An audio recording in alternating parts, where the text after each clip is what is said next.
दोस्तों नमस्कार, मेरा नाम है मनीष कुमार सिंह और आप देख रहे हैं 4 PM महाराष्ट्र और आपका बहुत-बहुत स्वागत करता हूं।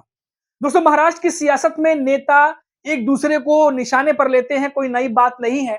लेकिन इन दिनों निशाने पर लेते हुए कुछ भाषा और शब्दावली का इस्तेमाल नेता कर रहे हैं, जिसका जिक्र मैं इस वीडियो में करने जा रहा हूं, जिसको आप भी अभी सुनेंगे। जी हाँ दोस्तों, बीजेपी पे निशाना साधते हुए उद्धव ठाकरे की पार्टी के एक बड़े नेता हैं।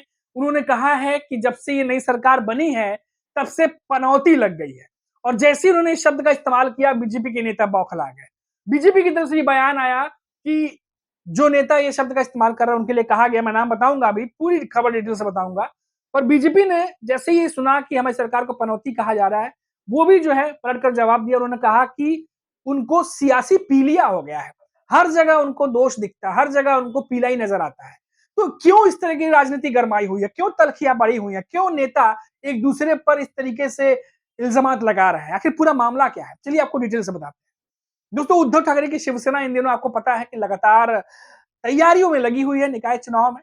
लेकिन महाराष्ट्र में पिछले कुछ समय से कुछ ऐसी घटनाएं हुई हैं जिसको देख करके भी लोग नजरअंदाज नहीं कर सकते। जैसे पुणे में एक दुखद घटना हुई, आपने देखा, पुल टूटा, जिसको लेकर अब सियासी जो है वो गरमाई हुई है। तमाम विपक्ष के नेता सवाल पूछ रहे हैं, मायावती सरकार बुरी तरीके से घिरी हुई है। पुराना पुल था तो उसे बंद क्यों नहीं किया गया और क्यों चालू था, वहां क्यों लोग जा रहे थे, बहुत सारे सवाल किए जा रहे हैं। अब उद्धव ठाकरे की शिवसेना के नेता है संजय राउत।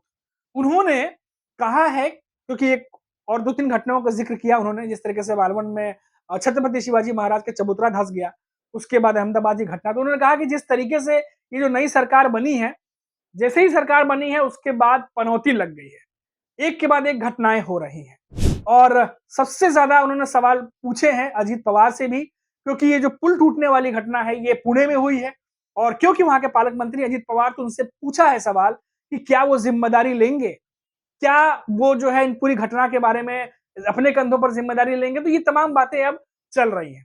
संजय राउत सिर्फ सवाल ही नहीं खड़े कर रहे हैं, बल्कि संजय राउत ने तीखे तीखे आरोप भी लगाए हैं। जिस तरह से जो पुल की घटना है या उसके अलावा बात करिए, जिस तरीके से तमाम घटनाएं हो रही है, तो ये सब चीजों को लेकर के उन्होंने कहा है कि जब से महाराष्ट्र में फडणवीस सरकार आई है, एक तरीके से पनौती जो है वो लगी हुई है। अब ये जिस तरीके से बयान आया, उसके बाद बीजेपी के नेता तिलमिला गए और भड़क भी गए, गुस्से भी हुए, नाराज भी हुए, ऐसा सुनने में आया है। और चंद्रकांत पाटिल जो कि मंत्री हैं, उन्होंने कहा है कि संजय राउत जो है उन्हें सियासी पीलिया हो गया है और उसका डोज भी हमारे पास है, समय आने पर हम उसका डोज भी जो है वो देंगे।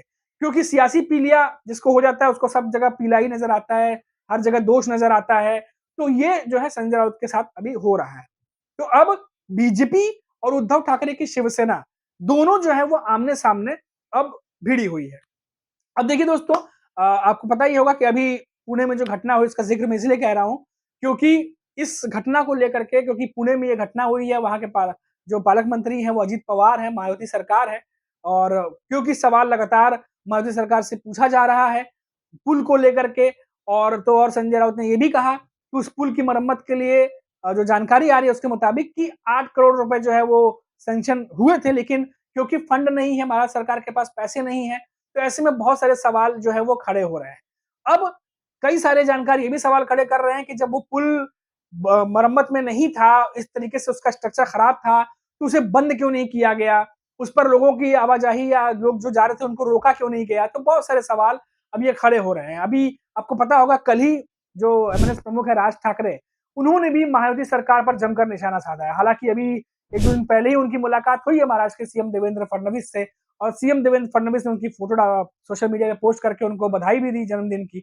लेकिन आप देखिए कि राज ठाकरे कल जो है वो बहुत ज्यादा भड़के हुए नजर आए, और सरकार की जो अथॉरिटीज हैं जो इन कामों में लगती हैं, उन सब पर निशाना साधा है राज ठाकरे ने, और कहा कि आखिर वो करते क्या है, कि अगर कोई पुल इस तरीके से है और सार्वजनिक जगहों पर इस तरीके से सुरक्षा व्यवस्था अगर नहीं है और ये घटनाएं हो रही हैं, तो इसका जिम्मेदार कौन है। तो बहुत सारे सवाल अब विपक्ष के नेता उठा रहे हैं और मायावती सरकार की लगातार फजीहत हो रही है।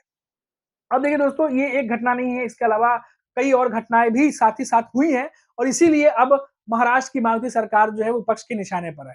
और सबसे बड़ी बात दोस्तों, अगर आप देखिए कि अब जो है तैयारियां हैं वो शुरू कर दी गई हैं चुनावों को लेकर के।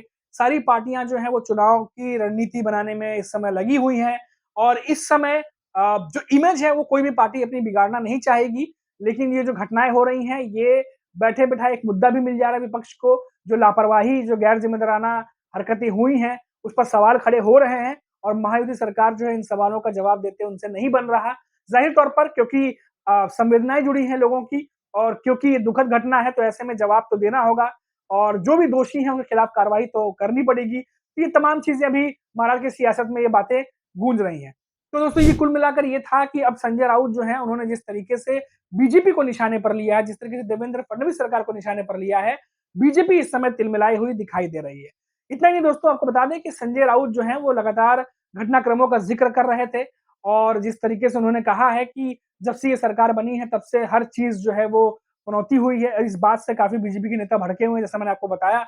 अब देखना होगा कि आने वाले समय में और क्या कुछ बातें होती हैं क्योंकि अभी निकाय चुनाव की तैयारियां शुरू हैं और अभी तो खुले मन से संबोधन भी नहीं शुरू हुए, एक दूसरे पर अभी हमले भी शुरू नहीं हुए।